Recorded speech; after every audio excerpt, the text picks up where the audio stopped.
નમસ્કાર, જય ગણેશ. દર્શક મિત્રો, વીટીવીની વિશેષ રજૂઆત ભવિષ્ય દર્શન કાર્યક્રમમાં હું શાસ્ત્રી મુકુંદ પંડ્યા આપ સર્વ દર્શક મિત્રોનું હાર્દિક સ્વાગત કરું છું. દર્શક મિત્રો, જીવનની અંદર જ્યારે અલગ અલગ ગ્રહો આપણા જીવન ઉપર પ્રભાવ પાડતા હોય છે ત્યારે અલગ અલગ સ્થાનો એની અંદર બિરાજમાન ગ્રહો આપણા ઉપર વિશેષ અસર કરતા હોય છે. દર્શક મિત્રો, આજે આપણે વાત કરવાના છીએ લાભસ્થાન અને લાભેશની. આપણા જીવનની અંદર એવું કહી શકાય કે આપણી કુંડલીની અંદર કાળ પુરુષની કુંડલીમાં 11મું સ્થાન એટલે કે લાભસ્થાન કહેવામાં આવે અને આ 11મું સ્થાન આપણા જીવનમાં વિશેષ મહત્વ ધરાવે છે. કારણ કે આપણા જીવનમાં એક્સિડેન્ટલી લાભ મળવો, આપણા જીવનની અંદર નાણાકીય સફળતા પ્રાપ્ત થવી, આપણા જીવનની અંદર આપણે પ્રગતિ પ્રાપ્ત કરવી, આ બધી વસ્તુઓ આપણા લાભસ્થાન સાથે જોડાયેલી છે. લાભ અને લાભેશ જો આપણા જીવનની અંદર વિશેષ લાભો આપતા હોય તો આપણે આપણા જીવનની અંદર સારી એવી સફળતાઓ મેળવી શકીએ છીએ. આ જ વિષય ઉપર આપણે ચર્ચા કરવી છે, પરંતુ શરૂઆત આજના પંચાંગથી કરીએ. દર્શક મિત્રો, આજના પંચાંગની જો વાત કરવામાં આવે તો આજે 3 જૂન 2026 અને બુધવારનો આજે દિવસ બની રહ્યો છે. અધિક જ્યેષ્ઠ માસ, કૃષ્ણ પક્ષ અને તૃતીયા કેતા એની આજે 3જી તિથિ છે. પરંતુ દર્શક મિત્રો, આજે સંકષ્ટી ચતુર્થીનું આજે વ્રત કરવામાં આવશે. કારણ કે આજે બપોરના ચતુર્થી તિથિનો પ્રારંભ થઈ જશે. એટલે જે લોકો સંકટ ચોથ રહે છે એ લોકો માટે આજે સંકષ્ટી ચતુર્થીનું આજે વ્રત કરવામાં આવશે. એટલે ખાસ કરીને સંકષ્ટી ચતુર્થીનું વ્રત તમારે આજે કરવાનું રહેશે. આજે પૂર્વાષાઢા નામનું આજે નક્ષત્ર રહેશે. આજના દિવસની અંદર શુક્લ નામનો યોગ રહેશે, વિષ્ટિકેતા ભદ્રા નામનું કરણ રહેશે અને 12 રાશિઓનું ભવિષ્ય કથન જેના આધાર ઉપર કહેવામાં આવશે એવું ચંદ્રમાનું ભ્રમણ આજના દિવસની અંદર ધન રાશિની અંદર રહેશે. એટલે આજે જે કોઈ પણ બાળકોનો જન્મ થશે તેમની રાશિ ધન રહેશે, જેના અક્ષર ભ, ધ, ફ અને ઢ રહેશે. તો આજે જન્મનાર બાળકોનું ભવિષ્ય સુંદર, સુખમય, આનંદમય, હર્ષમય, લાભમય રહે તેવી શુભકામના સાથે જય ગણેશ. દર્શક મિત્રો, વાત આજે આપણે કરી રહ્યા છીએ ખાસ કરીને લાભ અને લાભેશની. આપણા જીવનની અંદર એવું કહી શકાય કે અલગ અલગ ગ્રહો જ્યારે આપણા જીવનની અંદર લાભ આપતા હોય છે, નુકસાની કરતા હોય છે, ત્યારે એમાં લાભસ્થાન બહુ મહત્વનો ફાળો ભજવતો હોય છે. દર્શક મિત્રો, 11મું સ્થાન જેને આપણે લાભસ્થાન તરીકે ઓળખીએ છીએ, જન્મકુંડલીની અંદર 11મું સ્થાન એટલે એને લાભસ્થાન તરીકે ઓળખવામાં આવે ને ત્યાં જે અંક બેઠો હોય, 5 અંક હોય તો સૂર્ય એનો લાભેશ છે, 6 અંક હોય તો બુધ એનો લાભેશ છે, 7 અંક હોય તો શુક્ર એનો સ્વામી છે એટલે કે શુક્ર લાભેશ બની રહ્યો છે. એટલે કે લાભ અને લાભેશનું મહત્વ વિશેષ માત્રામાં છે.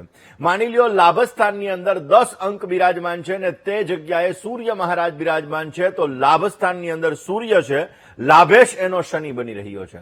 હવે સ્વાભાવિક રીતે દર્શક મિત્રો, જ્યારે લાભ અને લાભેશ આપણા જીવનની અંદર ઈચ્છા પૂર્તિઓ માટે આ સ્થાન બહુ મહત્વનું ગણવામાં આવે છે. કાર્યની સિદ્ધિ માટે, આપણા જીવનની અંદર દરેક પ્રકારના ભૌતિક સુખ સાધનોની પ્રાપ્તિ માટે આ 11મું સ્થાન એનું વિશેષ પ્રકારનું મહત્વ છે. તમારી જન્મકુંડલી ખોલો અને એ જન્મકુંડલીની અંદર જ્યાં લગ્ન લખેલું છે પહેલું સ્થાન ગણાય, ત્યાંથી તમે ગણતા જાઓ અને પછી જ્યારે 11મું સ્થાન આવે એ સ્થાન એને લાભસ્થાન કહેવામાં આવે.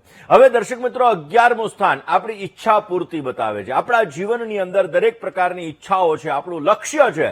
જેવી રીતે અર્જુનને પક્ષીની આંખ દેખાય એવી રીતે આપણને આપણું લક્ષ્ય દેખાય. આ વસ્તુ મહત્વની છે ને એટલા માટે જ્યારે બાળક નાનું હોય ત્યારે બાળકના નાનપણની અંદર જ જો એનો લાભેશ સારો હોય, લાભસ્થાન સારું હોય, ત્યારે મનમાં એક ગોલ આવી જાય, મારે સારો ક્રિકેટર બનવું છે, મારે સારો એન્જિનિયર બનવું છે ને મારે સારો ડોક્ટર બનવું છે. ને એના માટે એ ગોલને પ્રાપ્ત કરવા માટે પોતે મહેનત કરે તો સમજી લેવાનું લાભ અને લાભેશ એને સારા એવા લાભ આપી રહ્યા છે. એવી જ રીતે દર્શક મિત્રો, આપણા જીવનની અંદર લાભસ્થાન બહુ મહત્વનું છે. લાભસ્થાનની અંદર એવું કહેવાય કે જે આવકનું મુખ્ય સ્થાન ગણવામાં આવે છે. તમારા બિઝનેસની અંદર જે તમને નફો મળે છે, આ નફો તમારા 11મા સ્થાનથી જોવામાં આવે છે.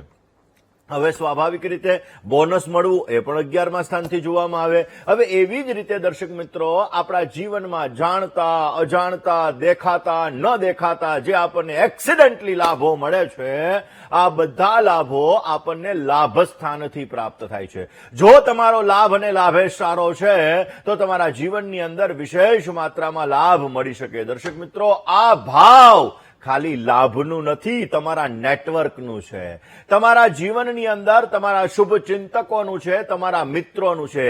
આ ભાવથી જો તમારું આ ભાવ સારો હશે, તમારું આ સ્થાન સારું હશે તો તમારું નેટવર્ક વિશાળ હશે. આ સ્થાન તમારું સારું હશે તો તમારા શુભ ચિંતકો તમને વિશેષ લાભ કરાવશે. આ સ્થાન તમારું સારું હશે તો તમારું મિત્ર સર્કલ સારું હશે. નથી કહેતા કે આનું ગ્રુપ બહુ સારું છે હો, એટલે આ વ્યક્તિ જીવનમાં આગળ આવે છે. જેના શુભ ચિંતકો સારા હોય, જેનું નેટવર્ક સારું હોય, જેના મિત્રો સારા હોય, આવા વ્યક્તિઓ પોતાના જીવનમાં વિશેષ માત્રામાં સારી સફળતા મેળવી શકે છે. ને ક્યાંથી જોવાય? 11મા સ્થાનથી જોવાય. અને આ 11મું સ્થાન એ લાભ સ્થાન છે. આપણા જીવનની અંદર એવું કહેવાય કે સારી સંતતિ પંચમ સ્થાન, પરંતુ પંચમ સ્થાન ઉપર દ્રષ્ટિ લાભ સ્થાનથી પડતી હોય, અને એટલા માટે સારી સંતતિ જો જોતી હોય તો આ સારી સંતતિ પણ આપણને વિશેષ માત્રામાં લાભ સ્થાનની અંદર રહેલા બિરાજમાન ગ્રહોના આધારે આપણને પ્રાપ્ત થાય છે. દર્શક મિત્રો, આપણા જીવનની અંદર એવું કહી શકાય કે વિશેષ માત્રામાં લાભ જોતો હોય, કારણ કે 11મું સ્થાન એ આપણે મહેનત કરીએ, મહેનતનું ફળ આપવા માટેનું સ્થાન છે. ને એટલા માટે આપણે આપણા લક્ષ્યને પ્રાપ્ત કરવા માટે, આવકને વધારવા માટે જ્યારે આપણે મહેનત કરીએ છીએ તો એ લાભ સ્થાન દ્વારા આપણને મહેનત પ્રાપ્ત થાય. હવે લાભેશ તમારો લગ્નમાં છે, માની લો 11મા સ્થાનની અંદર 11 નંબર બિરાજમાન છે, તો શનિ તમારો લગ્ન સ્થાનની અંદર બિરાજમાન છે, તો તમારા જીવનની અંદર તમે પોતે પ્રયત્ન કરશો.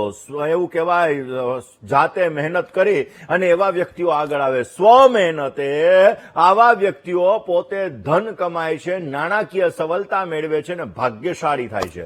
હવે દર્શક મિત્રો, માની લો લાભેશ છે તમારો બીજા સ્થાનની અંદર છે. બીજું સ્થાન કેનું સ્થાન? તો કુટુંબનું સ્થાન, પરિવારનું સ્થાન. આ સ્થાનની અંદર જો માની લ્યો તમારો લાભેશ બિરાજમાન છે તો તમને પૈતૃક સંપત્તિ મળવાના સારા યોગો બની શકે. પરિવાર સાથે પણ તમારો તાલમેલ સારો રહેતો જણાય, અને તમારા જીવનની અંદર ધન પ્રાપ્તિની અંદર પણ તમને વિશેષ લાભો મળી શકે. દર્શક મિત્રો, જ્યારે લાભેશ તમારો પાપ ગ્રહોની સાથે બિરાજમાન હોય, લાભેશ પોતાના શત્રુ ગ્રહોની સાથે બિરાજમાન હોય, લાભસ્થાનની અંદર કોઈ પાપ ગ્રહો છે અથવા કોઈ શત્રુ ગ્રહો બિરાજમાન છે, તો જીવનની અંદર સંઘર્ષોનો સામનો કરવો પડે. જ્યારે તમારું લાભસ્થાન મજબૂત હશે, લાભસ્થાનની અંદર સ્વગૃહી ગ્રહો બિરાજમાન હશે, ઉચ્ચના ગ્રહો બિરાજમાન હશે, અને લાભેશ જો સારા સ્થાનની અંદર બિરાજમાન હશે, તો આવા વ્યક્તિઓ પોતાના જીવનની અંદર વિશેષ અને સારી સફળતાઓ મેળવી શકે છે.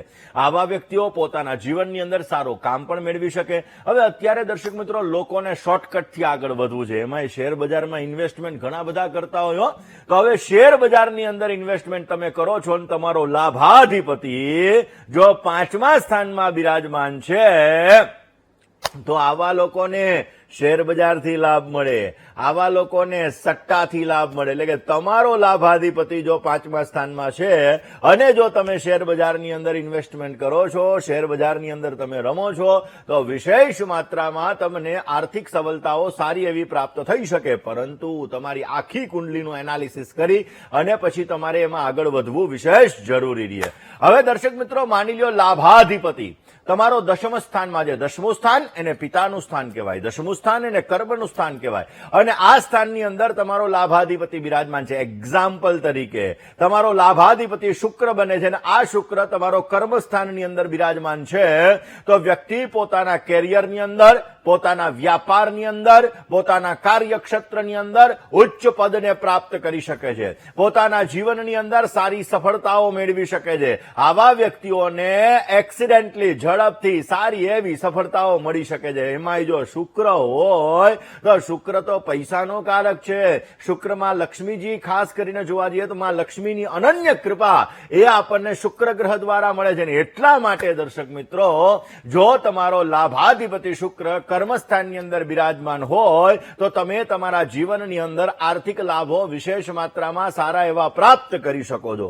આપણી કુંડલીમાં દરેક સ્થાન બહુ મહત્વના છે. તનુર ધન સહોદર મિત્ર પુત્ર, એટલે દરેક સ્થાન છે ને, આ દરેક સ્થાનથી અલગ અલગ વસ્તુઓ જોવામાં આવે, અને એના દ્વારા આપણા જીવનમાં મામા સાથેના સંબંધ, કાકા સાથેના સંબંધ, પિતા સાથેના સંબંધ, માતા સાથેના સંબંધ, ભાઈ સાથેના સંબંધ, આ બધા સંબંધો આપણે 12 કુંડલીના 12 ભાવ ઉપરથી નક્કી કરતા હોઈએ છીએ.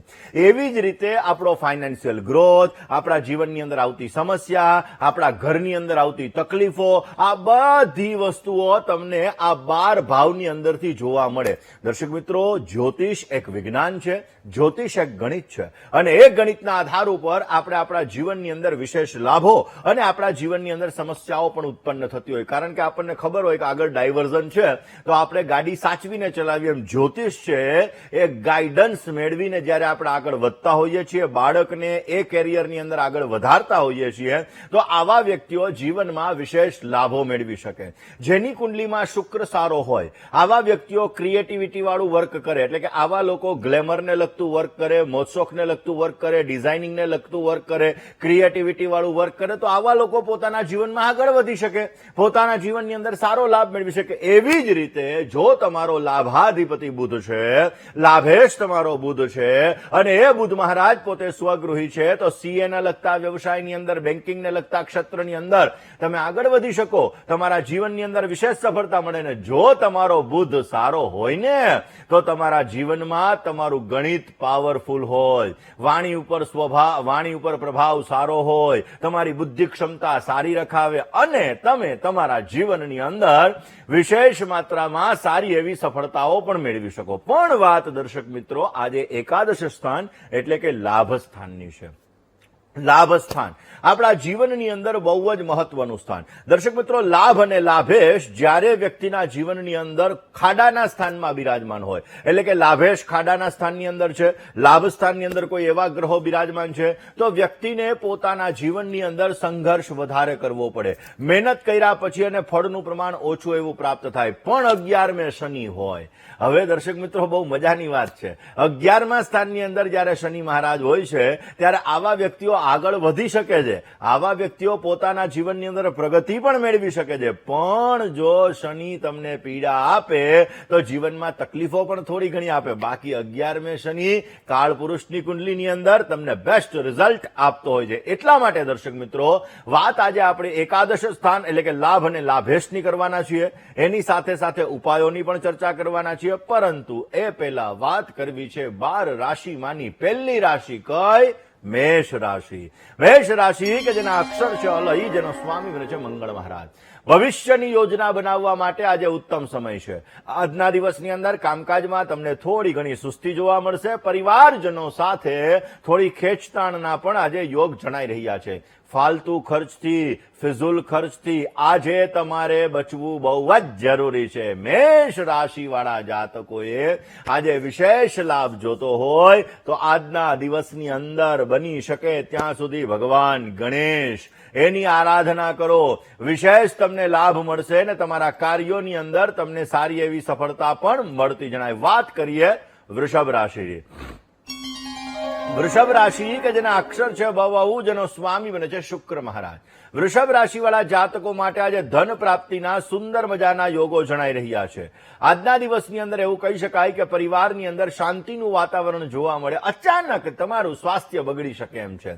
કામકાજના બોજામાંથી તમને થોડી ઘણી મુક્તિ મળતી જણાય. આજે તમારે વિશેષ લાભ જોતો હોય તો વૃષભ રાશિવાળા જાતકોએ નમસ્તે ગણપતયે ત્વમેવ પ્રત્યક્ષમ તત્વમસી એટલે કે ગણપતિ અથર્વ શીર્ષનો આજે પાઠ કરો.